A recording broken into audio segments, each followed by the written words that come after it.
என் நேரமா என்னன்னு தெரியல. பிப்ரவரியில் அட்வான்ஸ் கொடுத்தேன். அட்வான்ஸ் கொடுத்து மார்ச்சில் பார்த்தீங்கன்னா கொரோனா 4 மாதம் சும்மாவே காசு வாங்கினாங்க. எனக்கு ஜாபும் அந்த டைமில் போயிடுச்சு. எல்லாமே தள்ளி விட்டாங்க, எல்லாமே டேமேஜ். பார்த்தீங்கன்னா பாதி ப்ராடக்ட் வந்து லாஸ் ஆகிடுச்சு. நான் வாங்கிட்டு வந்தேன்னா 40,000 எனக்கு வந்து வேஸ்ட்டுங்க. ஹே காய்ஸ், ஸோ இன்றைக்கி வந்து நம்ம சேனலில் ஒரு சூப்பரான வீடியோ பார்க்கலாம். என்ன வீடியோன்னு பார்த்தீங்கன்னா பிஸ்னஸில் பற்றின ஐடியாஸ் கொஞ்சம் ப்ளஸ் வந்து என்னையை பற்றி கொஞ்சம் சொல்கிறேன். நான் எப்படி இந்த பிஸ்னஸ்க்குள்ளே இன்வால்வ் ஆனேன், எது வந்து எனக்கு வந்து இதில் இன்வால்வ் ஆகிறதுக்கு வந்து இருந்தது அப்படின்றத நான் உங்களுக்கு சொல்கிறேன். கண்டிப்பாக வந்து நம்ம சேனலை ஃபஸ்ட் டைம் பார்க்குறீங்கன்னா சப்ஸ்கிரைப் பண்ணிக்கோங்க. சொன்னோன்னே எனக்கு டக்குன்னு கிளிக் ஆனது. ஓகே, நம்ம ஏன் ஸ்டார்ட் பண்ணக்கூடாது, நம்ம வந்து இப்போ ஒர்க் பண்ணிகிட்ருக்கோம்.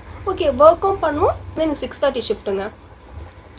6:30க்கு போயிட்டு நான் எப்படியும் 5:30க்குள்ளே நான் வந்துடுவேன். 5:30 to 6 o'clock வந்துடுவேன். 6, 7, 8, 9 அப் டு 10 வரைக்கும் நம்ம வந்து இது கிளாத்திங் பண்ணலாம், நமக்கு ஃபஸ்ட்டு இனிஷியேட் பண்ணலாம் சொல்லிட்டு நான் வந்து ஸ்டார்ட் பண்ண கடையும் எடுத்தேங்க. என் நேரமா என்னன்னு தெரியல. நான் எடுத்து ஒரு 1 month. நான் ஆக்சுவலாக பார்த்திங்கன்னா பிப்ரவரியில் அட்வான்ஸ் கொடுத்தேன். அட்வான்ஸ் கொடுத்து மார்ச்சில் பார்த்திங்கன்னா கொரோனா, ஃபுல்லாக கொரோனா.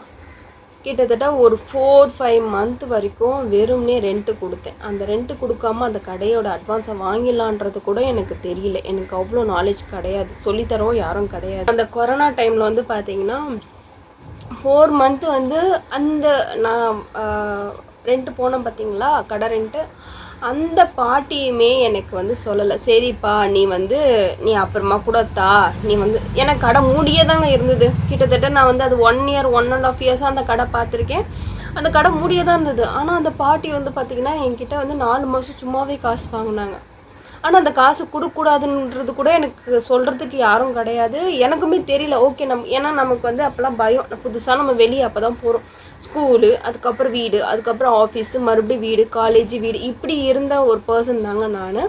ஸோ திடீர்னு ஒரு வெளியில் போய்ட்டு ஒரு பாட்டிக்கிட்ட, அதாவது ஒரு கடை எடுத்து நான் ரன் பண்ணணும்னு நினைக்கும் போது நம்ம அவங்கக்கிட்ட எப்படி சொல்கிறது, ஒரு குற்ற உணர்ச்சி. அந்த ஐயோ நம்ம கொடுக்கலன்னா அந்த பாட்டிக்கு என்ன வருமானம் அப்படி. ஆனால் 1 year அது மூடி தான் இருந்தது. வேறு யாரும் வரலன்னா கூட அந்த பாட்டி வந்து ஏதோ ஃபீல் பண்ணியிருக்க மாட்டாங்க. ஆனால் எனக்கு வந்து தெரியல. ஸோ 4-5 month நான் சும்மாவே கொரோனா டைமில் வந்து காசு கொடுத்துட்டு தான் இருந்தேன்.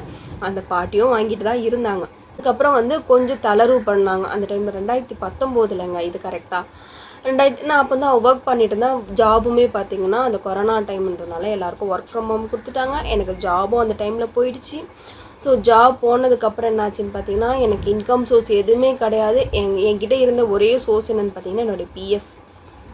ஸோ என்னுடைய பிஎஃப் வச்சு தான் பண்ணோம். அப்போ வந்து சர்விக்கல் பிரச்சனையும் வந்துருச்சு. இன்னொரு ஆஃபீஸ் தேடினாலும் எனக்கு கிடைக்கல. இங்கேயும் நான் அட்வான்ஸ் கொடுத்துட்டேன்.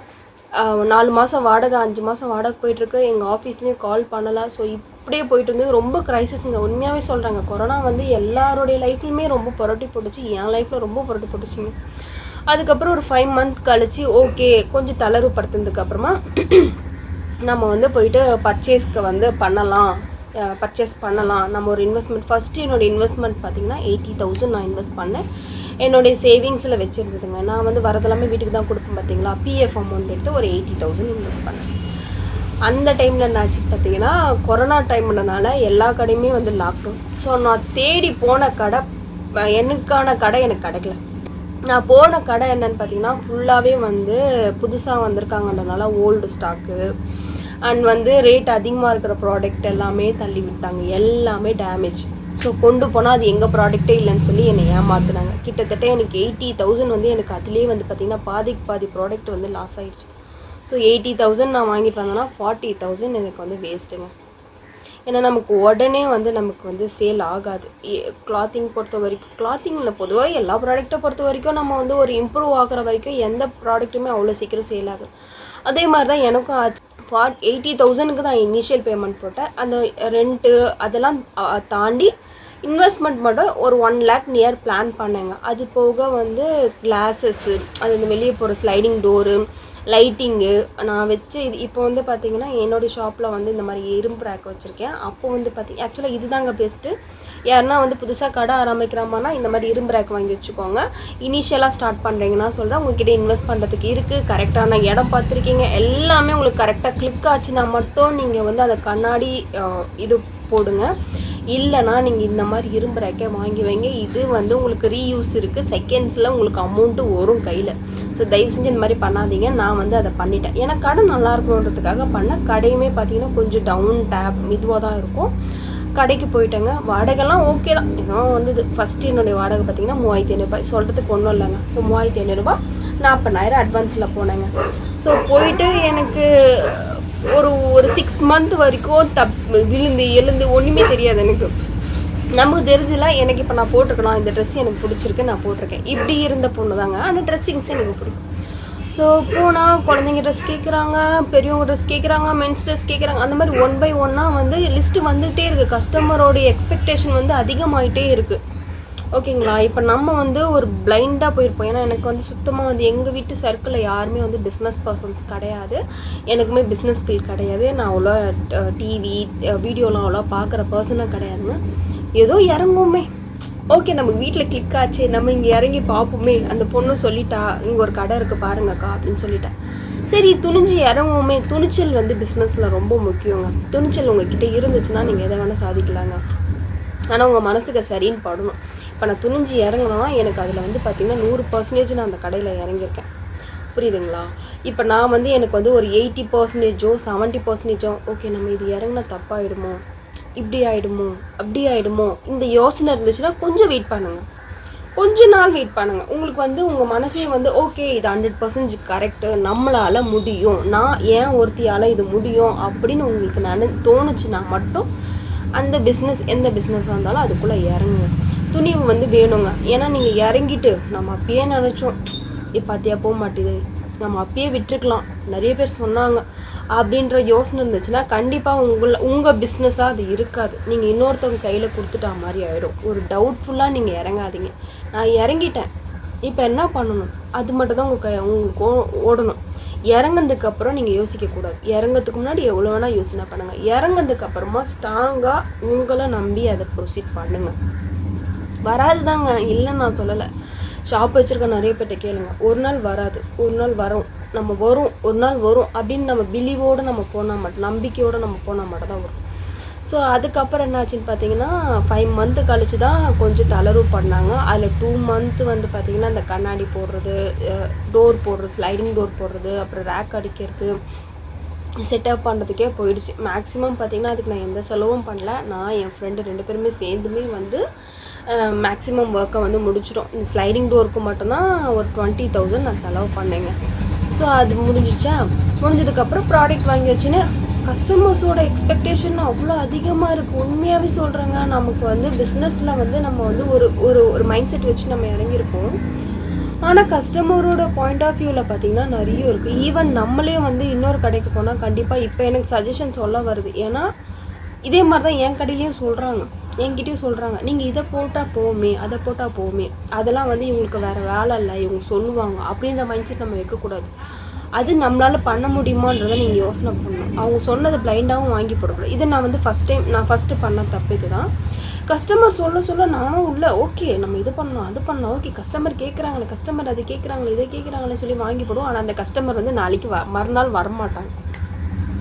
இப்போ ஒரு 1 மந்த் முன்னாடி நீங்கள் வாங்கி வைங்க, நான் 1 மந்த் கழிச்சு நான் வந்து வாங்கிக்கிறேங்க, ஷோராக வருவேங்க, நீங்கள் எழுதி வைங்க கூட சொல்லிட்டு போவாங்க. ஆனால் வரமாட்டாங்க. சில கஸ்டமர்ஸ்க்கு வருவாங்க, நீங்கள் காண்டாக்ட் நம்பர் வாங்கி வச்சு நீங்கள் சொல்ல வருவீங்க. நான் எல்லா கஸ்டமர்ஸையும் சொல்லலை. பட் வந்து ஒரு ப்ராடக்டை வாங்கி போடும்போது உங்களுக்கு அந்த ப்ராடக்ட்டு போகுமா, நீங்கள் ஒரு டைமுக்கு ஒரு 10 டைம் 20 டைம் யோசனை பண்ணுங்கள். யார்கிட்ட சஜஷன் கேட்காதீங்க, நீங்கள் யோசனை பண்ணுங்கள். அந்த ஏரியாவில் இருக்கவங்க வந்து என்ன மாதிரி ப்ராடக்ட் வந்து வாங்குகிறாங்க, என்ன மாதிரி விரும்புகிறாங்கன்றதை நீங்கள் யோசிக்கணும். ஸோ நான் ஃபஸ்ட்டு டைம் ஷாப் வைக்கும்போது இந்த தப்பு பண்ணேன். அப்போ வந்து எனக்கு ஜாபும் போயிடுச்சு.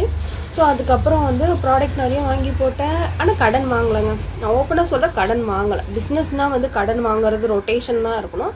ஏன்னா எனக்கு வந்து நான் போட்ட ஏரியா கரெக்டு, நான் போட்ட ஜங்ஷனான ஏரியாவில் தான் போட்டேன். பட் எனக்கு வந்து என்ன ஒரு விஷயம்னா 6 மந்த்து நான் வந்து தடுமாறி நான் வந்ததுக்கப்புறமா பக்கத்துலேயே ஒரு கடை, துணி கடை நான் போட்ட நான் வந்து என்னுடைய கிளாத்திங் கடை பக்கத்துலேயே இன்னொருத்தாங்க.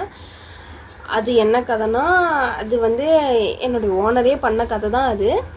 ஸோ அதனால் நான் அதை சொல்ல விரும்பலை அவங்கள பற்றி. ஸோ என் பக்கத்துலேயே வந்துட்டாங்க. கரெக்டாக என் கடை பக்கத்தில் ஒரு கடை வந்து காய்கறி கடை, வெஜிடபிள்ஸ் கடை, அதுக்கு பக்கத்துலேயே அவங்க கடை. ஸோ யோசனை பண்ணி பாருங்கள். நான் போட்டது கொஞ்சம் இன்டீரியராக தாங்க போட்டேன். ஏன்னா நமக்கு வந்து நான் தான் சொன்னேன்லங்க, ஸ்கூலு விட்டால் வீடு, காலேஜ் விட்டால் வீடு, வேலையை விட்டால் வீடு, இப்படி இருந்த பொண்ணுக்கு வந்து கொஞ்சம் அவுட் சைடில் போய் போடும்போது நிறைய காம்ப்ளிகேஷன்ஸ் வரும். ஸோ அந்த காம்ப்ளிகேஷன்ஸை வந்து ஃபேஸ் பண்ணுற அளவுக்கு எனக்கு அப்போதைக்கு வந்து அந்த தைரியம் கிடையாது. ஏதோ இருந்ததை வச்சு ஏதோ பண்ணணுமே அப்படின்னு சொல்லிட்டு வச்சு நான் ஓப்பன் பண்ணிட்டேன். ஸோ பண்ணதுக்கப்புறம் பக்கத்தில் வந்தாச்சு. அப்போ தான் என் கடைக்கு வந்து கொஞ்சம் தெரிஞ்சு கொஞ்சம் பேர் வர ஆரம்பித்தாங்க. கரெக்டாக பக்கத்தில் போட்டாங்க. நம்ம என்ன பண்ணுவோம், கண்டிப்பாக எமோஷன் ஆனந்தாங்க. எமோஷன்ஸ் ஆகிட்டு என்ன பண்ணுறதுன்னு யோசனை பண்ணப்போ ஓகே நம்ம ஏன் அதை யோசிக்கணும். மேபி அவங்க வந்து என்கிட்ட வந்து மென்ஸ்வேர் வந்து கம்மியாக இருந்தது. ஸோ அவங்க மென்ஸ்வேர் கூட போட்டிருக்கலாம், வரவங்க வந்து மென்ஸ் அப்படின்னு நான் நினச்சேன். பட் எல்லோரும் அப்படி நினைக்க மாட்டாங்க இல்லையா. அவங்களுடைய லாபத்தை தான், அவங்களுக்கு வர வேண்டிய வருமானத்தை தான் அவங்க பார்ப்பாங்களே தவிர ஓகே இந்த பொண்ணு வச்சுருக்கா, நம்ம இதை வைப்போம், அந்த பொண்ணுக்கும் வரணும் நமக்கும் வரணும்னு கண்டிப்பாக அந்த உலகத்தில் யாருமே நினைக்க மாட்டாங்க. அப்படி நினைக்கிறாங்கன்னா அவங்களாம் ரொம்ப நல்லவங்க. ஸோ அந்த மாதிரி நிறைய பேர் நினைக்க மாட்டாங்க. மேக்ஸிமம் பீப்புள்ஸ் வந்து நினைக்கவே மாட்டாங்க. ஸோ என்ன பண்ணுறதே எனக்கு தெரியல. அவங்க வச்சுட்டாங்க. ஓகே வச்சுட்டாங்களே, நம்ம என்ன பண்ணுறது, கொஞ்சம் மனசு தளர்ச்சி தான் நம்ம. ஆனால் கடையை காலி பண்ணணுன்ற மைண்ட் செட் எனக்கு வந்ததே கிடையாதுங்க. சரி ஓகே அவங்க வச்சுட்டாங்க, நம்ம என்ன பண்ணோம், சரி ஓகே நம்மளுடைய டேஸ்ட்டு, நம்ம எப்படி கஸ்டமர்ஸ் இழுக்கணுன்ற மாதிரி நான் அதுக்கேற்ற மாதிரி வேலையை பார்க்க ஆரம்பித்தேன். இப்போ அவங்க போடுறது ஒரு மாதிரி போடுறாங்களா, ஓகே அவங்க போட்டு அவங்கள நான் பார்க்கவே மாட்டேங்க. இன்ன வரைக்கும் சொல்கிறேன்னு அவங்கள நான் பார்க்க மாட்டேன். நான் எனக்கு என்ன டேஸ்ட்டோ அதில் தான் நான் போவேன். எனக்கு எது சரின்னு படுதோ அதை தான் போடுவேன். அடுத்தவங்கள பார்த்து நான் பண்ணதே கிடையாதுங்க. நான் பண்ணவும் மாட்டேன் நான். ஏன்னா எனக்கு என்னையை பார்த்து தாங்க வரணும். இவங்க போடுறாங்க அவங்க சொல்கிறாங்க இவங்க சொல்கிறாங்க நம்ம சொல்லி போகணுன்னு வைங்களா. அப்போ பிஸ்னஸில் வந்து நம்மளுடைய டேஸ்ட்டு, நம்மளுடைய ஓன் நம்மளுடைய இதுவை பிராண்ட் ஆக்கவே முடியாது. ஸோ அதுதான் என்னுடைய இது. அதே மாதிரி அவங்கள பற்றி நான் கவலைப்பட்டுக்கல. பட் அப்பப்போ ஹர்ட் ஆகும் தான். ஏன்னா பக்கத்துலேயே இருக்காங்க, நம்ம கடைக்கு வரமாட்டாங்க, அவங்க கடைக்கு போகிறாங்கன்றப்ப ஹர்ட்டிங் இருக்க தான் செய்யும். இல்லாமலாம் இல்லைன்னு நான் சொல்ல மாட்டேன், கண்டிப்பாக இருக்கும். அதுக்கப்புறம் கொஞ்சம் போயிட்டு இருந்ததுங்க. ஓரளவுக்கு நீங்கள் வந்து எப்படி பார்க்கணுன்னா, இப்போ மந்த்லி இந்த மந்த் வந்து இவ்வளோ ரெவன்யூ வருதா, நெக்ஸ்ட் மந்த் எவ்வளோ ரெவன்யூ வருது, இதுலேருந்து ஒரு 100 ரூபாவது உங்களுக்கு எக்ஸ்ட்ரா வந்திருக்கா, ஒரு ரூபாவது எக்ஸ்ட்ரா வந்திருக்கா, அடுத்த மாதம் 2 ரூபா வந்திருக்கா, அப்படி தான் நீங்கள் வந்து போய் இம்ப்ரூவ் பண்ணி பார்க்கணும். நான் அப்படி தான் ஃபாலோ பண்ணுவேன். எடுத்தோடனே இப்போ நான் வந்து ஒரு 1 லட்ச ரூபாய்க்கு இன்வெஸ்ட் பண்ணாங்க. எனக்கு அடுத்த மாதம் வந்து பார்த்திங்கன்னா எனக்கு 50,000 1 லட்சம் எனக்கு அப்படியே அந்த 1 லட்சம் எனக்கு வரணும்னு நம்ம நினைக்கக்கூடாது. பிஸ்னஸை பொறுத்த வரைக்கும் ஃபஸ்ட்டு 1 இயர் 2 இயர் 3 இயர்ஸில் வந்து உங்களுக்கு நிறைய வந்து மணி வந்து நீங்கள் போடுற மாதிரி தான் இருக்கும். மணி போட்டுக்கிட்டே இருக்கணும். பட் என்னுடைய சஜஷன் என்னன்னு கேட்டிங்கன்னா, மேக்ஸிமம் வந்து கடன் வாங்குறத அவாய்ட் பண்ணுங்கள். ஓகேங்களா. கடன் வாங்கினீங்கன்னா ரொம்ப கஷ்டங்க. நீங்கள் வந்து இன்கம் வராத டைமில் கடனை வாங்கி அந்த டைமில் ஐயோ நம்ம கடன் அடைப்போமா இல்லை இன்கம் வரலையே, இந்த ப்ரெஷரில் சத்தியமாக இருக்க முடியாதுங்க. என்னோடய சஜஷன் அதான் சொல்லுவேன். மேக்ஸிமம் வந்து உங்கள்கிட்ட இருக்கிறத வச்சு பண்ணுங்கள். இல்லை அதை எப்படி கிளிக் பண்ணலாம், அது எப்படி கொண்டு போகணும், இல்லை உங்களுக்கு வந்து ஓகே இப்போ நான் வந்து இவ்வளோ வாங்குகிறேன், என்னால் இதை கட்ட முடியும் அப்படின்னு உங்களால் முடிஞ்ச அளவுக்கு உள்ள அமௌண்ட்டை மட்டும் நீங்கள் கடன் வாங்குங்க. ஏன்னா பிஸ்னஸ்னாலே கடன் தாங்க. கடன் வாங்கி நம்ம ரொட்டேட் பண்ணுறது, மறுபடியும் அதை அடைக்கிறது, ரொட்டேஷனில் போயிட்டே தான் இருக்கும். அது என்றைக்கோ ஒரு நாள் தான் கிளிக் ஆகும். ஸோ அது வரைக்கும் நம்ம வந்து போராடிக்கிட்டே தான் இருக்கணும். ஸோ அப்போ என்ன ஆச்சுன்னு பார்த்தீங்கன்னா, எனக்கு அதே மாதிரி தான் மந்த்லி இவ்வளோ வரும். நான் நெக்ஸ்ட் மந்த்து பார்ப்பேன், 3rd மந்த்து பார்ப்பேன், 4th மந்த் பார்ப்பேன், 5th மந்த் பார்ப்பேன். அப்படி பார்த்தீங்கன்னா கிட்டத்தட்ட எனக்கு ஒரு 1.5 வருஷம் அந்த கடை வச்சுருந்தாங்க. ஒரு 1 இயரில் எனக்கு ஓரளவுக்கு சூடு பிடிச்சிது. அந்த டைமில் கொஞ்சம் ஃபேமிலி இஷ்யூ, வேறு வழி கிடையாது, அந்த கடையை எடுக்கிற மாதிரி ஆகி நஷ்டத்துக்கு கடையை நான் எடுத்துட்டேன். ஸோ கிட்டத்தட்ட பார்த்தீங்கன்னா 20,000க்கு அந்த டோர் போட்டான்னு சொல்லி பார்த்தீங்கன்னா, அந்த டோர் வந்து பார்த்தீங்கன்னா 2,000 ரூபாய்க்கு தான் நான் சேல் பண்ணேன். கண்ணாடி டோரு 2,000 ரூபாய்க்கு சேல் பண்ணேன். உள்ளே இருந்த ப்ராடக்ட்டு, உள்ளே வச்சுருந்த கண்ணாடி ப்ராடக்ட்டு மட்டுமே நான் 20,000க்கு நான் வாங்கினேங்க. கண்ணாடி ப்ளஸ் வந்து உள்ளே இருந்த எல்லாமே சேர்த்து நான் 20,000க்கு வாங்கினேன். ஆனால் சேல் பண்ணது பார்த்தீங்கன்னா 2,000 ரூபாய். ஆள் கூலி வேறு, ஆள் கூலி போடுறதுக்கு அவங்க வந்து ஒரு 15,000, வெளியே டோர் சேர்த்துக்கு 15,000 வாங்கினாங்க. ஸோ இதெல்லாமே சேர்த்து எனக்கு பயங்கர லாஸுங்க. ஃபஸ்ட்டு கடை, ஃபஸ்ட்டு எக்ஸ்பீரியன்ஸ், ஒன்றுமே தெரியாமல் பிளைண்டாக போய் போனேன். பட் வந்து ஏதோ ஒன்று என் மேலே எனக்கு நம்பிக்கை இருந்தது. ஏதோ நான் பண்ணுவேன், ஜீவா பண்ணுவான் அப்படின்ற ஒரு நம்பிக்கை எனக்கு இருந்து தான் நான் அதுக்குள்ளே போனேன். போனதுக்கப்புறம் ஓகே லாஸ் பயங்கர அடி, வேறு ஆப்ஷன் இல்லை. ஸோ என்ன பண்ணுறது, அகெயின் ஆஃபீஸ் 1.5 வருஷம் நான் ஸ்டெபிலைஸ் பண்ணேங்க. உண்மையாக சொல்லட்டுங்களா, அந்த 1.5 வருஷம் வந்து நிறைய லாஸ் பார்த்தேன். ப்ராஃபிட் எனக்கு பெருசாக கிடையாது. நான் அதுலேருந்து ₹1 கூட நான் வந்து எடுத்தது கிடையாதுங்க. ஏன்னா நான் வந்து எடுக்க மாட்டேங்க. எனக்குன்னு தனி நம்ம அதை எடுத்து வைக்கணும். இப்போ வந்து இன்றைக்கி வந்து நமக்கு வருமானம் வருதோ வரலையோ ₹100 நமக்கு எடுத்து ஒரு மாதத்துக்கு ₹3000. நான் மினிமம் ₹3000 பிளான் பண்ணேன். ஆனால் இன்ன வரைக்கும் நான் எடுத்து வச்சது கிடையாதுங்க. பட் எடுத்து வைக்கணும். பிஸ்னஸ்னால் நம்ம எடுத்து வைக்கணும். நமக்குன்னு ஒரு அமௌண்ட் எடுத்து வைக்கணும். நம்ம உழைக்கிறோம், ஸோ அதனால் எடுத்து வைக்கணும். நான் எடுத்து வச்சதில்லை. அதுக்கப்புறம் என்னாச்சுன்னா அந்த கடையை எடுத்தாச்சுங்க. 2020 பாதியில் வச்சு 2021 எண்டில் வந்து க்ளோஸ் பண்ணிட்டேன். வேறு ஆப்ஷன் கிடையாது. அகெயின் மறுபடியும் வந்து மெடிக்கல் கோடிங் ஜாப்க்கே போனேன். போயிட்டு கிட்டத்தட்ட வந்து பார்த்திங்கன்னா ஒரு 4 இயர்ஸ் அப்புறம் தான் மறுபடியும் நான் இங்கே வந்திருக்கேன் நான். ஸோ எனக்குள்ளே வந்து நிறைய கொஷின்ஸ் இருந்தது, நிறைய லைஃப்பில் க்ரைசிஸ் வந்திருக்கு, நிறைய ஸ்ட்ரகிள்ஸ் இருக்குது. ஸோ எனக்கு வந்து அது சொல்ல விருப்பம் கிடையாது. ஸோ அது வேண்டாம். ஸோ நான் ஏன் இது சொல்ல வரேன்னா, நான் அப்போ 2021 இதில் விட்டதை இப்போ 2025 நான் வந்து உட்காந்துருக்கேன். 2024 ஜனவரியில் நான் டிசம்பரில் நான் வந்து ஸ்டார்ட் பண்ண ஆரம்பிச்சிருங்க. ஆன்லைன் பிஸ்னஸ் பார்த்திங்கன்னா பாதியிலேருந்து தான் ஆரம்பித்தேன். ஸோ ஏன் நான் இதை சொல்ல வரேன்னா, ஒரு விஷயம் வந்து அந்த கடை எடுத்த விஷயம் எனக்கு இன்னுமே அது பயங்கர ரணமாக இருக்குங்க. அது வந்து எனக்கு ஆறலை. அது ஆறுமானோ எனக்கு தெரியல. பட் நான் அதை வந்து எடுத்துக்கல பெருசாக. அங்கே விட்டதை நான் இங்கே விடக்கூடாதுன்ற ஒரு விஷயம் மட்டும் என் மைண்டில் ஓடிட்டே இருக்குது. ஸோ கண்டிப்பாக வந்து பிஸ்னஸ்ன்றது அவ்வளோ ஈஸி கிடையாது. நீங்கள் யாரை வேணால் கேளுங்க, எந்த ஆண்டர்ப்ரனர் வேணால் கேளுங்க, கண்டிப்பாக பிஸ்னஸ் வந்து ஈஸி கிடையாது. நம்ம ஆஃபீஸ் போகிறோம், சாட்டர்டே சண்டேஸ் லீவ் கிடைக்கும் நமக்கு. சம்டைம்ஸ் சில ஆஃபீஸில் தான் வந்து நமக்கு நம்மளோட ட்ரெடிஷ்னல் லீவுக்கெலாம் வந்து லீவ் கொடுப்பாங்க. சில ஆஃபீஸில் வந்து அதுக்கு ஓட்டின்னு சொல்லி வைப்பாங்க. அந்த மாதிரி நிறைய நடந்திருக்கு. ஸோ அந்த மாதிரி நம்ம ஜாலியாக இருந்துட்டு போகலாம். பட் வந்து பிஸ்னஸ்ன்றது வந்து உங்களுக்குள்ளேயே ஒன்று தோணும். எல்லாரும் பண்ணுறாங்க அப்படின்றதுக்கு விட உங்களுக்குள்ளே ஃபுல்ஃபில்லாக நீங்கள் இறங்கி பண்ணிங்கன்னா கண்டிப்பாக அது ஒரு நாள் உங்களுக்கு கை கொடுக்கும். எனக்குமே இன்ன வரைக்கும் நான் ப்ராஃபிட் எடுக்கலைங்க. நான் ரொம்ப ப்ராஃபிட் எடுத்து பெரிய ஆளாக நான் பேசிகிட்ருக்கேன். பட் நான் நம்புறதை உங்களுக்கு நான் சொல்கிறேன், அவ்வளோதான். இது இந்த பிஸ்னஸ்னு கிடையாது, எல்லா பிஸ்னஸ்லேயுமே நீங்கள் அப்படி தான். எதுக்குள்ளே நீங்கள் போனாலும் சைடில் ஒரு இன்கம் வச்சுட்டு நீங்கள் போங்க. இதையும் விட்டுட்டு இதையும் வந்து வரலன்னா ரொம்ப கஷ்டம். ஸோ எதனா ஒரு சோர்ஸ் இருக்கணும். எனக்கு வேறு ஆப்ஷன் கிடையாது, நான் இதை பண்ணுறேன். ஸோ நீங்கள் வந்து கொஞ்சம் ஏர்னிங்ஸை வந்து சேர்த்து வச்சு நீங்கள் அந்த மாதிரி இறங்க. ஸோ அந்த கடைக்கு அப்புறம் என்ன ஆச்சுன்னு பார்த்தீங்கன்னா 4 இயர்ஸ் நான் வந்து மெடிக்கல் கோடிங்கில் நான் பண்ணிகிட்ருந்தேன். ஸோ அதுக்கப்புறம் தான் இப்போ திடீர்னு வந்து எனக்கு வந்து ஜாப் வந்து ஒர்க் பண்ணக்கூடாதுன்னு சொல்லிட்டாங்க. ஸோ ரொம்ப ஸ்ட்ரெயின் பண்ணிக்கூடாதுன்னுட்டாங்க. வேறு ஆப்ஷன் இல்லை. ஓகே, நம்மக்கிட்ட ஆல்ரெடி நாங்கள் அங்கே போட்ட ப்ராடக்ட் என்கிட்ட இருந்தது பாருங்கள். அந்த ப்ராடக்ட் வந்து நான் என்ன பண்ணேன், அப்பயுமே விடலாம். அந்த 4 இயர்ஸ் என்ன பண்ணேன்னா வீட்டிலேருந்தே சேல் பண்ண ஆரம்பித்தேன். எல்லா ப்ராடக்ட்டும் நம்ம இதுவாகிடக்கூடாது. ஏன்னா எல்லாமே கிளாத்திங். நம்ம எடுத்து காட்டினா கூட நமக்கு அந்த கிளாத் வந்து நல்லாயிருக்கும். நம்ம அப்படியே வைக்கும் போது என்ன ஆகும்னா ரொம்ப நாள் நம்ம அப்படியே வச்சோன்னா அந்த கிளாத் நமக்கு இதுவாக.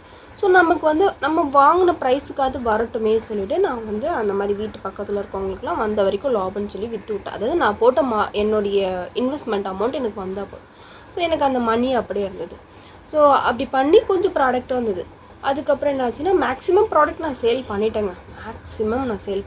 வீட்லேயே வந்து போட்டு சேல் பண்ணிட்டேன். அதுக்கப்புறம் என்ன ஆச்சுன்னா இப்போ சடனாக வந்து என்ன பண்ணலாம் அப்படின்னு சொல்லி இந்த ஹெல்த் இஷ்யூ வந்ததுக்கு அப்புறம் ஓகே என்ன பண்ணலாம் அப்படின்னதுக்கப்புறம் எனக்கு மைண்டில் எனக்கு ஓடிட்டே இருக்கும். ஓகே, நம்ம அந்த கடையை நல்லா பண்ணியிருக்கலாமே, நம்ம விட்டுட்டுமே, கொஞ்சம் நம்ம அமைதியாக இருந்திருக்கலாமே, கொஞ்சம் நம்ம யோசிச்சிருக்கலாமே, ஓகே நம்ம இன்றைக்கி இல்லைனாலும் நம்ம நாளைக்கு சரியாகும்னு சொல்லி நம்ம யோசிச்சிருக்கலாமே நான் நினச்சிருந்தேன்னா, அப்போ நான் வெயிட் பண்ணியிருந்தேன்னா கண்டிப்பாக நான் அந்த கடையை விட்டுருக்க மாட்டேன். இப்போ சூப்பராக நின்றுருப்பேங்க நான். அப்பயுமே யூடியூப்லேயே நான் போட ஆரம்பிச்சிட்டேன். யூடியூப்பு, எஃபி எனக்கு அது ஆன்லைன்லேயுமே வர ஆரம்பிச்சிது. பட் அதோடைய இம்பேக்ட் எனக்கு அப்போதைக்கு தெரியல.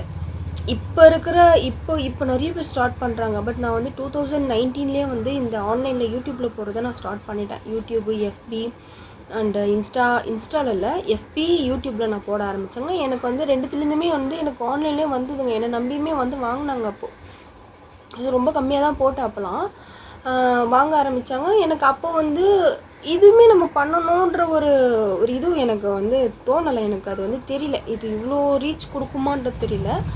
இப்போ மறுபடியும் வந்து பார்த்தா இப்போ நிறைய பேர் வந்து ஸ்டார்ட் பண்ணிட்டாங்க. எல்லா பிஸ்னஸுமே வந்து சோஷியல் மீடியான்றது வந்து ஒரு பெரிய பிளாட்ஃபார்மில் அண்ட் இதில் வந்து மெரிட்ஸும் இருக்குது, டிமெரிட்ஸும் இருக்குது, அது ப்ளஸ்ஸும் இருக்குது, மைனஸும் இருக்குது. நீங்கள் அதுக்கேற்ற மாதிரி நீங்கள் கரெக்டாக கொண்டு போகணும். சோஷியல் மீடியாவும் வந்து ஈஸி கிடையாது. ஸோ அதுலேயுமே வந்து பார்த்திங்கன்னா இப்போ நான் ஒரு ப்ராடக்ட் நான் போடணுன்னா அதுக்கு வந்து நான் எல்லாத்தையும் பிரித்து காட்டணும், எல்லாத்தையும் நானே மடிக்கணும், எல்லாத்தையும் கவரில் போடணும், அது பிளேஸில் நம்ம அரேஞ்ச் பண்ணோம். So it's not easy. So அதனால் வந்து எந்த பிஸ்னஸுமே நான் வந்து கஷ்டம் ஈஸின்னு நான் சொல்ல மாட்டேன். எல்லாமே ரொம்ப கஷ்டங்க. நம்ம போடுற எஃபோர்ட் தாங்க அங்கே மேட்டர். அண்டு நம்மளுடைய பொறுமை இருக்கணும். நம்ம எமோஷ்னல் ஆகும், ஹர்ட் ஆகும், காயப்படுவோம், எல்லாமே நடக்கும். எதுவுமே நடக்காதுன்னு சொல்ல முடியாது. நம்ம எல்லாமே நமக்கு நடக்கும். இன்வெஸ்ட் பண்ணிகிட்டே இருப்போம், ஆனால் லாபம் எடுக்க முடியும். ஸ்டில் நான் இன்னும் லாபம் எடுக்கலைங்க நான். ஸோ நான் இன்வெஸ்ட் பண்ணிகிட்டே இருக்கேன். ஸோ வந்து என்னென்னா இப்போ வந்து என்னுடைய பிஸ்னஸை பேஸ் பண்ணி தான் நான் உங்களுக்கு சொல்லிகிட்ருக்கேன். இப்போ கிளாத்திங்கிறனால நான் ஒரு கடையில் ஃபஸ்ட்டு நான் சொன்னேன் பார்த்தீங்களா, எனக்கு 40,000 வந்து எனக்கு அங்கே லாஸ். ஸோ அந்த கடையில் வந்து நான் இப்போ போகிறது கிடையாது. ஏன் போகிறது கிடையாதுன்னா, இப்போ ஒரு கஸ்டமர் என் கடைக்கு வரணும். இப்போ நான் அந்த கடைக்கு போகணுன்னா அவங்க எனக்கு ப்ராடக்ட் நல்லா கொடுத்துருக்கணும். இப்போ நான் ஃபஸ்ட்டு போகணுன்றதுக்காக அவங்க வந்து ஃபஸ்ட்டு வந்து இந்த பொண்ணு ஃபஸ்ட்டு உள்ளே வந்திருக்கு, நம்ம வந்து நல்ல ப்ராடக்ட்டு கொடுக்கணும். அப்போ தான் இந்த பொண்ணு திருப்பி நம்ம கடைக்கு வரும்ன்ற ஒரு மைண்ட் செட்டு வந்து இருக்கணும் அங்கே பிஸ்னஸில். இது எந்த பிஸ்னஸாக இருந்தாலும் சொல்கிறாங்க. ஒரு கஸ்டமர் நமக்குள்ளே வராங்கன்னா, அவங்க வந்தாங்கன்னா நம்ம கொடுக்குற ப்ராடக்ட்டு வர்த்தாக இருக்கணுன்றது மட்டும்தான் என்னுடைய பிஸ்னஸ் இதில் வச்சுருக்க என்னுடைய எத்திக்காக தாங்க. ஓகே, ஈவன் அவங்க 10 ரூபா 20 ரூபா கம்மி பண்ணுறாங்களா, கம்மி பண்ணிட்டு போட்டோம். ஆனால் என் பொருள் நல்லா இருக்கணும். அவங்க ஓகே நாளைக்கு என்ன சொல்லுவாங்க, ஓகே இந்த பொண்ணு கடைக்கு போனேன், அந்த பொண்ணு 10 ரூபா 20 ரூபா கம்மியும் பண்ணியும் தருது. இன்னொரு விஷயம், துணி வந்து நல்லாவும் வர்த்தாக இருக்குது. அப்படி என்கிட்ட நிறைய பேர் சொல்லியிருக்காங்க, உங்கள் கிளாத் வந்து நல்லா இருக்குது, இவ்வளோ ரூபாய்க்கு வாங்கிட்டு போனேன், நீங்கள் கம்மி பண்ணியும் கொடுத்தீங்க, 4 பேருக்கு சொல்லியும் விடுவாங்க. ஸோ அந்த மாதிரி கஸ்டமர்ஸை நம்ம வந்து பில்ட் பண்ணி வைக்கணும் அங்கே பிஸ்னஸில். அது எந்த பிஸ்னஸாக இருந்தாலும் சொல்கிறாங்க, பிஸ்னஸில் வந்து கஸ்டமர்ஸ் வந்து ரொம்ப மெயின்ங்க. ரெண்டாவது விஷயம் என்னென்னு பார்த்தீங்கன்னா, நிறைய பாசிட்டிவான விஷயஸ் தான் நான் சொல்லிடுறேன். ஸோ பாசிட்டிவான விஷயம் வந்து ஃபஸ்ட் திங் வந்து உங்கள் கஸ்டமர் வந்து பில்ட் பண்ணி வைக்கணும். அவங்களுக்கு ஏற்ற மாதிரி அதாவது கஸ்டமர்ஸை வந்து நீங்கள் ரீட் பண்ணணும். இப்போ ஒரு கஸ்டமர் வராங்கன்னா, இப்போ இந்த கஸ்டமர் வந்து என்ன எக்ஸ்பெக்ட் பண்ணுறாங்கன்றத உங்கள் கேள்விகளில் இருக்கணும், அவங்க பதிலில் அது நீங்கள் வர வைக்கணும். ஓகேங்களா? சில கஸ்டமர்ஸ்க்கு தெரியாது, என்ன அவங்க எக்ஸ்பெக்ட் பண்ணுறாங்கன்னு தெரியாது. ஆனால் நீங்கள் காட்டும் போது அவங்களுக்கு பிடிச்சிரும். அது ஈவன் அது வந்து என்ன இது வந்தாலும் ஓகேங்க. ஸோ நீங்கள் காட்டும் போது பிடிக்கணுன்னா நீங்கள் அதுக்கேற்ற மாதிரி அந்த கஸ்டமர்ஸை நீங்கள் புரிஞ்சு வச்சுக்கணும். அன்னோன் பர்சன்ஸ் தான் வருவாங்க. ஸோ அந்த அன்னோன் பர்சன்ஸை வந்து நீங்கள் ரீட் பண்ணணும், ஓரளவுக்கு நீங்கள் ரீட் பண்ணணும். இது எல்லாமே பார்த்தீங்கன்னா அந்த 1.5 வருஷம் நான் வச்சுருந்தேன் பார்த்தீங்களா, அந்த கடையில் வந்து எனக்கு அப்படி தான் வந்தாங்க. ஐயோ ஏன் கேட்குறீங்க, 1.5 மணி நேரம் 2 மணி நேரம் ப்ராடக்டை காட்ட சொல்லுவாங்க. காட்டுவேங்க. காட்டிட்டு என்ன பண்ணுவாங்கன்னா, நீ எடுத்து வைமா, நான் போயிட்டு 1 வாரம் கழித்து வரேன்னுவாங்க. இதே நீங்கள் அந்த இடத்துல இருந்தீங்கன்னா என்ன பண்ணுவீங்களா, கீழே கமெண்ட் பண்ணுங்கள். அந்த மாதிரி சொல்லும்போது நமக்கு என்ன தோணும், நான் ஒன்றுமே பண்ண மாட்டேன், கோவமே பண்ண மாட்டேங்க, அமைதியாக தான் இருப்பேன். வேறு என்ன பண்ணுறது, நம்ம என்ன சொல்ல முடியும்? ஏன்னா எனக்கு அந்த கஸ்டமர் நாளைக்கு வரணும். நம்ம மூஞ்சை காட்ட முடியாது. மூஞ்சை காமிச்சா இந்த பொண்ணு என்னப்பா மூஞ்சை காட்டுது, இது கடைக்கு எப்படிப்பா நான் வருவேன் அப்படி சொல்லி கேட்பாங்க. ஸோ அதனால் வந்து கஸ்டமர்ஸை வந்து ஹேண்டில் பண்ணுறதுல தாங்க மெயின் விஷயமே இருக்குது. ஏன்னா கஸ்டமர்ஸ் தான் வேணும் நமக்கு. அந்த ஒரு கஸ்டமர்ஸ்க்கு வந்து நமக்கு வந்து இன்றைக்கி ஒரு 100 ரூபாய்க்கு எடுத்தாங்கன்னா நாளைக்கு வந்து 1000 ரூபாய்க்கு எடுக்கலாம், நாளைக்கு 5000 ரூபாய்க்கு எடுக்கலாம். அவங்க மூலிமா வரவங்க வந்து அவங்க கொஞ்சம் அமௌண்ட் எடுக்கலாம். ஸோ வந்து நமக்கு செயின் மாதிரி அந்த கஸ்டமர்ஸ் போவாங்க. புரியுதுங்களா? ஸோ செயின் மாதிரி போகிற கஸ்டமர், அது குட்டி கஸ்டமராக இருந்தாலும் சரி, பெரியவங்களாக இருந்தாலும் சரி, நம்ம வந்து எந்த கஸ்டமர்ஸையுமே வந்து ஹாப்பியோட ஃபேஸஸாக தான் நம்ம வெளியே அனுப்பணும். அது சிரித்த முகத்தோடு தான் நம்ம வந்து வெளியே அனுப்பணும். கடையிலேருந்து வெளில போகும்போது நம்மகிட்ட என்ன தான் ஆர்கியூ பண்ணாலும் வெளியில் போகும்போது வரேன்ப்பா, நான் நெக்ஸ்ட்டு கூப்பிட்டு வரேன்ப்பா அப்படின்ற ஒரு வார்த்தை வந்து பிஸ்னஸ் பண்ணுற எல்லாருக்குமே வந்து கஸ்டமர்ஸ் கிட்டேருந்து வர வேண்டிய ரிவ்யூங்க. அது நம்மக்கிட்ட வந்து கோவப்படுறதுனால நமக்கு ஒன்றும் வரப்போகிறதில்ல. நம்ம பேசிக்காக கோவம் ஜென்ரலாக நமக்கு வந்து ஒரு கேரக்டராக இருக்கலாம், கோவம் வரலாம், சீக்கிரமாக ட்ரிகர் ஆகிற கேரக்டராக இருக்கலாம். ஆனால் பிஸ்னஸில் இந்த எதுவுமே நம்ம கொண்டு வரக்கூடாது. ஏன்னா நம்ம கஸ்டமர்ஸ் முக்கியம். எந்த ஒரு நெகட்டிவாக இருந்தாலும் அது நம்ம பர்சனல்குள்ளே நம்ம பேசிக்கணும். நம்ம ஃபேமிலிக்குள்ளேயோ இல்லை ஃப்ரெண்ட்ஸ்குள்ளேயோ இல்லை நமக்குள்ளேயோ தனியாக நம்ம இது பண்ணுறது எல்லாமே நம்ம வந்து தனியாக பண்ணிக்கணுமே தவிர கஸ்டமர்ஸ் கிட்டே எந்த ஒரு முகம் சிலிப்பதோ எதுவுமே இருக்கக்கூடாதுங்க. இது கண்டிப்பாக வேணும். இன்னொரு விஷயம் என்னென்னு பார்த்தீங்கன்னா, கஸ்டமர்ஸ் முக்கியம். ரெண்டாவது விஷயம், உங்கள் ப்ராடக்டில் குவாலிட்டி இருக்கணும். உங்கள் ப்ராடக்ட் ப்ராடக்டில் வந்து கண்டிப்பாக குவாலிட்டி இருந்தால் மட்டும்தான் உங்கள் கஸ்டமர்ஸ் தேடி வருவாங்க. நமக்கு இங்கேருந்து பார்த்திங்கன்னா ஒரு 2-3 ஸ்டாப்ஸ்க்கு அப்புறம் கூட கஸ்டமர்ஸ் வராங்க. அந்த 2-3 ஸ்டாப்புக்கு அப்புறம் இருக்கிற நடுவில் எவ்வளோ வந்து டெக்ஸ்டைல்ஸ் இருக்கும், இல்லாமலாம் இருக்காது. பட் அதை நம்பி நம்மகிட்ட வராங்க இல்லையா, அதுதான் அங்கே மெயின் நமக்கு. ஏன்னா நம்மளுடைய குவாலிட்டி, அதாவது வந்து கஸ்டமர்ஸை நம்ம வந்து ஹேண்டில் பண்ணுற விதம்னு ஒன்று இருக்குது. தேர்டு வந்து பார்த்திங்கன்னா நம்ம வந்து ட்ரெண்டிங்கில் இருக்கக்கூடிய ப்ராடக்டை வந்து போடணும். அது லிமிட்டடாக போடுங்க. ஏன்னா நீங்கள் ட்ரெண்டிங் போயிடுச்சுன்னா அதுக்கப்புறம் யாரும் வாங்க மாட்டாங்க. ஸோ இந்த 3 விஷயம் பண்ணணும். இன்னொன்று மெயின் என்னென்னு பார்த்தீங்கன்னா, இப்போ நீங்கள் இப்போ நான் ஃபஸ்ட்டு சொன்னேன் பார்த்தீங்களா, ஒரு கடையில் வாங்கணுன்ட்டு, அந்த மாதிரி நீங்கள் கடையாக தேடணும். எங்கே கம்மியாக கிடைக்கும், எங்கே கம்மியாக கிடைக்கணும் நீங்கள் வந்து தேடணும். அதாவது ஒரு பிஸ்னஸ் பண்ணுறீங்கன்னா ப்ராடக்டை நீங்கள் தேடிக்கிட்டே இருக்கணும். ஏன்னா நீங்கள் கஸ்டமர்ஸ்க்கு எவ்வளோக்கு கம்மியாக தரீங்களோ அவ்வளோக்கு கஸ்டமர்ஸ் உங்கள் கடைக்கு வருவாங்க. ஓகேங்களா? ஸோ வந்து கஸ்டமர்ஸை வந்து நீங்கள் ஹேண்டில் பண்ணுறதுல இருக்குது. கஸ்டமர்ஸோட ரிவ்யூ ரொம்ப முக்கியம். ரெண்டாவது வந்து தேர்டு வந்து என்னென்னு பார்த்தீங்கன்னா, ப்ராடக்டை வந்து நீங்கள் கஸ்டமர்ஸுக்கு கொடுக்கறதுக்கு ஏற்ற மாதிரி கடையை நீங்கள் செலக்ட் பண்ணணும். ஃபோர்த் ஒன் என்னென்னு பார்த்தீங்கன்னா, ப்ராடக்டில் வந்து குவாலிட்டி இருக்கணும். ஃபிஃப்த் ஒன் வந்து ட்ரெண்டிங்காக இருக்கணும், யூனிக்காக இருக்கணும். என்னுடைய இதில் இருக்கிறது பார்த்தீங்கன்னா யூனிக் அண்ட் ட்ரெண்டிங் ரெண்டுமே நமக்கு இருக்கணும். ஸோ இதெல்லாமே இருக்கணும் கண்டிப்பாக. ஸோ அது மட்டும் இல்லாமல் உங்களுக்கு மணியும் சொல்லிவிட்டு எப்படி இன்வெஸ்ட் பண்ணணுன்ட்டு, மணி இன்வெஸ்ட்மெண்ட் வந்து ரொம்ப வந்து அதிகமாக பண்ணிடக்கூடாது. இருக்குன்னா நீங்கள் பண்ணுங்கள். உங்களுக்கு வந்து கான்ஃபிடென்ட் இருக்குது, ஓகே எனக்கு இதில் லாஸ் ஆகாது அப்படின்னு 100% உங்கள் மனசு சொல்லுதா, நீங்கள் பண்ணுங்கள். அப்படி இல்லை, ஒரு 0.1% கூட உங்கள் மனசில் வந்து ஒரு ஓகே இது போட்டால் நமக்கு வராதோ அப்படின்னு ஒரு பாயிண்டில் தோணுனாலுமே நீங்கள் அதை வந்து கொஞ்சம் கம்மியாக போடுங்க. ஓகேங்களா? அண்ட் வந்து இறங்கும் போது என்ன பண்ணணும்னா, நீங்கள் வந்து தைரியமாக இறங்குங்க. உங்கள் மனசு கான்ஃபிடென்ட்டோடு இறங்குங்க. உங்களால் முடியும்னு மட்டும் நினச்சி இறங்குங்க. இன்னொரு பர்சனையோ யாரையுமே வந்து நம்பி இறங்காதீங்க. நீங்கள் பண்ண முடியுமா, உங்களால் முடியுமா, உங்களை நீங்கள் பார்த்து கேட்டுக்கோங்க. உன்னால் இது முடியுமா, நீ பண்ணுவியா, யார் இல்லைனாலும் பண்ணுவியா, பேலன்ஸ் பண்ணுவியா, மேனேஜ் பண்ணுவியா அப்படின்னு உங்களை நீங்கள் கேட்டுக்கோங்க. கேட்டுக்கிட்டு ஓகே நம்ம உள்ளே இருக்கிற மனசு சொல்ல ஓகே பண்ணலாம், நம்மளால் முடியும் அப்படி சொன்னால் கண்டிப்பாக இறங்குங்க. அண்ட் இன்வெஸ்ட்மெண்ட் கம்மியாக இன்வெஸ்ட் பண்ணுங்கள். குவாலிட்டி வந்து தரமாக கொடுங்க. ப்ராடக்ட் வந்து யூனிக்காக கொண்டு வாங்க. ட்ரெண்டிங்கில் இருக்கக்கூடிய ப்ராடக்ட் கொண்டு வாங்க. சோஷியல் மீடியாவில் நிறைய அப்லோட் பண்ணுங்கள். அண்ட் வந்து பார்த்திங்கன்னா கஸ்டமர்ஸை வந்து ஹேண்டில் பண்ணுறதுக்கான கெப்பாசிட்டியை கொண்டு வந்துக்கோங்க. கண்டிப்பாக வருவாங்க. எந்த கஸ்டமர்ஸுமே வந்து ஜாலியாக வந்து கொடுமா இவ்வளோவா அவ்வளோவா ஓகேம்மா அப்படி சொல்லிட்டுலாம் போக மாட்டாங்க. கண்டிப்பாக எல்லா கஸ்டமர்ஸும் வந்து ஒரே மாதிரி இருக்க மாட்டாங்க. எல்லோரும் எக்ஸாம்பிளுக்கு சொல்லுவாங்க 5 விரல் ஒரே மாதிரி இருக்கா, அதே மாதிரி தான் எல்லாருமே ஒரே மாதிரி இருக்க மாட்டாங்க. ஒருத்தர் ஒரு மாதிரி வெரைட்டியாக தான் இருப்பாங்க. சோஷியல் மீடியாவில் பார்த்தீங்கன்னா ஹாய்ன்னு சொல்லுவாங்க, அதுக்கப்புறம் சொல்லுங்கன்னு சொன்னால் ரிப்ளை வராது. இந்த ப்ராடக்ட் அனுப்பி அவைலபிளான்னு கேட்பாங்க, இருக்குன்னு சொன்னால் அதுக்கு ரிப்ளை வராது. எனக்கு இது வேணுங்கன்னு சொல்லுவாங்க. நம்ம எல்லா கன்வர்சேஷனும் பேசுகிறோம். கடைசியாக வந்து ஜிபே நம்பர் அனுப்புகிறேங்க, நீங்கள் பே பண்ணுங்கள், நாங்கள் நாளைக்கு கொரியர் போட்டோன்னு சொன்னால் ஆனால் வராது. ஆனால் வாங்குறவங்களும் இருக்காங்க, வாங்காமலாம் இல்லை, வாங்குறவங்களும் இருக்காங்க. பட் இதே மாதிரி நிறைய இருக்குங்க. ஆன்லைன் பிஸ்னஸ் கூட ஈஸி கிடையாது, அண்ட் ஆஃப்லைன் பிஸ்னஸும் ஈஸி கிடையாது. ஸோ பிஸ்னஸ்னாலே ஈஸி கிடையாது. அதை நம்ம டேக்கிள் பண்ணி கொண்டு போகிறதுல தான் இருக்குது.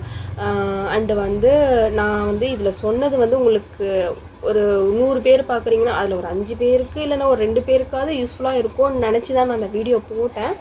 கண்டிப்பாக எல்லாருக்கும் வந்து யூஸ்ஃபுல்லாக இருந்துச்சுன்னா, யாருக்குன்னா யூஸ்ஃபுல்லாக இருந்தாலும் கண்டிப்பாக ஷேர் பண்ணி விடுங்க. என்னுடைய ஸ்டோரி வந்து கொஞ்சம் லென்த்தாக போயிடுச்சான்னு எனக்கு தெரியல.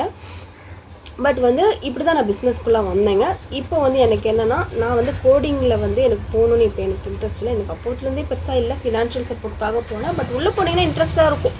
எது பண்ணாலும் விருப்பத்தோடு பண்ணணுங்க. எதுவுமே விருப்பம் இல்லாமலாம் நம்ம பண்ணக்கூடாது. எந்த ஒரு விஷயம் நமக்கு கிடைக்குதோ அது விருப்பமாக பண்ணணும். அப்படி தான் அதை பண்ணிட்டு இருந்தேன். இப்போ வந்து நான் இதில் ஸ்ட்ராங்காக உட்காந்துட்டேன். ஏன்னா எனக்கு வந்து ஆல்ரெடி நான் ஒன்று விட்டுட்டேங்க. இதுக்கு முன்னாடி நான் நிறைய வந்து சொன்னேன் உங்களுக்கு தான், எம்ப்ராய்டரி பண்ணேன், டெய்லரிங் பண்ணேன், அண்ட் வந்து கோடிங் பண்ணேன், கம்ப்யூட்டர் கிளாஸ் போனேன், டைப்ரைட்டிங் போனேன், இதெல்லாம் போனேன், ஆர்னமெண்ட் பண்ணேன். ஆனால் எதுலேயுமே எனக்கு கிளிக் ஆகாத ஒரு விஷயம், திருப்பி எனக்கு வராத விஷயம், திருப்பி எனக்கு வந்து இந்த சான்ஸ் கொடுத்துருக்கு. அது வந்து யூனிவர்ஸ் எனக்கு திருப்பி வந்து ஓகே நீ இதை பண்ண உன்னால் முடியும் அப்படின்ட்டு சொல்லி எனக்கு கொடுத்துருக்கான்னு எனக்கு தெரியல. பட் நான் வந்து யூனிவர்ஸை நம்புகிறேன் அண்ட் காட் நம்புகிறேன். ஸோ அதனால் வந்து யூனிவர்ஸ் திருப்பி கொண்டாந்து உன்னால் இது பண்ண முடியும், ஆல்ரெடி ஒன்று போயிடுச்சு, ஒரு டைம் நீ பண்ணிட்ட, அந்த தப்பு எதுவுமே இங்கே கொண்டு வராத. பிஸ்னஸை பொறுத்த வரைக்கும் எல்லாமே லேர்னிங் தாங்க. அதேமாதிரி நான் வந்து ஃபஸ்ட்டு பண்ண மிஸ்டேக்கை நான் இங்கே பண்ண மாட்டேன். சின்ன விஷயத்துக்கு ஏதோ ஒன்று நம்மளை ஒருத்தவங்க ஹர்ட் பண்ண கண்டிப்பாக வரும். பிஸ்னஸ்னு ஒரு விமன் பண்ணாங்கன்னா நிறைய காம்ப்ளிகேஷன்ஸு, நிறைய அகெயின்ஸ்டான பர்சன்ஸ் வருவாங்க. அது ஃபேமிலிக்குள்ளேயா இருக்கட்டும், ஃப்ரெண்ட்ஸ்குள்ளேயா இருக்கட்டும், ரிலேட்டிவ்லியாக இருக்கட்டும், நமக்கு பக்கத்துலேயே இருக்கட்டும். ஸோ கண்டிப்பாக எல்லாருக்கிட்ட இருந்துமே நமக்கு வந்து நம்மளை யாருமே வந்து தட்டி கொடுத்து ஓகே நீ பண்ண நான் இருக்கேன், நான் கை கொடுக்குறேன், நான் நிற்கிறேன் உன் பின்னாடி யாருமே சொல்ல மாட்டாங்க. ஸோ அதனால் வந்து பிஸ்னஸ்குள்ளே இறங்கணும்னு நினைக்கிறவங்களுக்காக நான் இந்த வீடியோ போட்டிருக்கேன். பண்ணிட்டு இருக்கவங்களுக்கும் இன்கேஸ் நான் சொன்ன ஒரு 2-3 ஐடியாஸ் வந்து எதனா யூஸ்ஃபுல்லாக இருந்திருக்கோன்ட்டு தான் இந்த வீடியோ போட்டிருக்கேன். அண்ட் என்னோடய எக்ஸ்பீரியன்ஸும் சொல்லியிருக்கேன். என்னுடைய லைஃப்பில் நடந்த எல்லாத்தையும் என்னால் சொல்ல முடியாதுங்க. ஸோ எனக்கு நான் எப்படி இந்த பிஸ்னஸ் ரிலேட்டடாக நான் என்னென்ன பண்ணேன், என்னென்ன விஷயங்களில் வந்து கஷ்டப்பட்டேன், எந்தெந்த இடத்துல அடி வாங்கினன்றதெல்லாம் நான் சொல்லியிருக்கேன். ஸோ அதை நான் டெப்த்தாக நான் சொல்லலை, ஸோ மேலாக்கா சொல்லியிருக்கேன். பட் உங்களுக்கு எல்லாருக்குமே இது புரிஞ்சிருக்கும்னு நினைக்கிறேன். பிஸ்னஸ் வந்து ஈஸி கிடையாதுங்க. பட் நம்மளால் பண்ண முடியும். நீங்கள் நினச்சிங்கன்னா கண்டிப்பாக பண்ண முடியுங்க. ஓகேங்களா? கண்டிப்பாக உங்களை பிலீவ் பண்ணி மட்டும் உள்ளே இறங்குங்க. என்னையை கேட்டிங்கன்னா நான் தான் சொல்வேன், யாருமே நம்பாதீங்க, யாருமே கை கொடுக்க மாட்டாங்க. ஸோ கண்டிப்பாக வந்து நான் சொன்னது எல்லாமே உங்களுக்கு கொஞ்சம் பாசிட்டிவாகவும் இருந்திருக்கலாம், ஒரு பயமாகவும் இருந்திருக்கலாம். பட் விழுந்தீங்கன்னா எந்திரிச்சு நம்ம நிற்கணும். இதுதான் வந்து பிஸ்னஸ்ங்க. என்ன கேட்டால் அதான் சொல்லுவேங்க நான். நம்ம விழுவோங்க, கண்டிப்பாக பிஸ்னஸ்குள்ளே போனால் எல்லாருமே விழாமலாம் இருக்க மாட்டோம். ஆனால் எந்திரிச்சு நிற்போம். எப்படின்னா ஸ்ட்ராங்காக எந்திரிச்சு நிற்போம். இந்த தப்பு நம்ம பண்ணிட்டோம், இதனால தான் நம்ம விழுந்தோம், ஓகே இதை நம்ம நெக்ஸ்ட் டைம் பண்ணக்கூடாது அப்படின்னு நம்ம ஒரு டைம் நமக்கு வந்து நம்ம படித்த படிப்போம், நம்ம வீட்டில் இருக்கவங்களோ யாருமே சொல்லி கொடுக்காத விஷயம் நம்ம விழும்போது நம்மளாக கற்றுக்கும் போது அது ஸ்ட்ராங்கான ஒரு எஜுகேஷனாக இருக்குங்க. ஸோ கண்டிப்பாக இந்த வீடியோ எல்லாருக்கும் பிடிச்சிருக்கோன்னு நினைக்கிறேன். கண்டிப்பாக சப்ஸ்கிரைப் பண்ணிக்கோங்க நம்ம சேனலை. இந்த மாதிரி டெய்லி ஒரு வீடியோஸ் போட பார்க்குறேன். அண்ட் வந்து இந்த வீடியோ பிடிச்சிருந்தா லைக் பண்ணுங்கள், உங்களுக்கு தெரிஞ்சவங்களுக்கும் ஷேர் பண்ணி விடுங்க. எதனா வந்து நான் என்னுடைய எக்ஸ்பீரியன்ஸில் நான் சில ஐடியா சொல்லியிருக்கேன், என்னுடைய அனுபவத்தையும் நான் ஷேர் பண்ணியிருக்கேன். உங்களுடைய அனுபவம் இருக்குது இல்லை எனக்கு நீங்கள் எதனா இல்லைம்மா நீ இதை இன்னும் கொஞ்சம் நீ இதுலேயும் பிஸ்னஸில் வந்து இந்த மாதிரி ட்ரிக்ஸும் இருக்குது, இந்த மாதிரி விஷயங்களும் நீங்கள் ஃபேஸ் பண்ணணும், இந்த மாதிரி விஷயங்கள் நீங்கள் ஐடியாஸ் எனக்கு கொடுக்குறாமான்னா கீழே கமெண்ட்டில் போடுங்க. ஏன்னா கமெண்ட்டில் நிறைய பேர் பார்ப்பாங்க. இப்போ நிறைய பேருக்கு வந்து பிஸ்னஸ் பண்ணணுன்னு ஐடியாஸ் இருக்குது. ஸோ பார்த்து அவங்களும் தெரிஞ்சுப்பாங்க, நானும் தெரிஞ்சுப்பேன். ஸோ இந்த வீடியோ பார்த்த எல்லாருக்கும் ரொம்ப தேங்க்ஸுங்க. பிஸ்னஸ் பண்ணுற எல்லாருக்குமே வந்து ஆல் தி பெஸ்ட்டுங்க. ஸோ நியூவாக ஸ்டார்ட் பண்ணுறவங்களுக்கும் ஆல் தி பெஸ்ட், ரன் பண்ணிகிட்ருக்கவங்களுக்கும் வந்து நீங்கள் இன்னுமே வந்து அதிகமாக வந்து பிஸ்னஸில் வளரணும்னு நான் வந்து சொல்கிறேங்க. ஸோ தேங்க்ஸ் ஃபார் வாட்சிங். ஸோ கண்டிப்பாக வந்து ஷேர் பண்ணுங்கள், நம்ம சேனலை சப்ஸ்கிரைப் பண்ணிக்கோங்க. தேங்க்யூ, பாய்.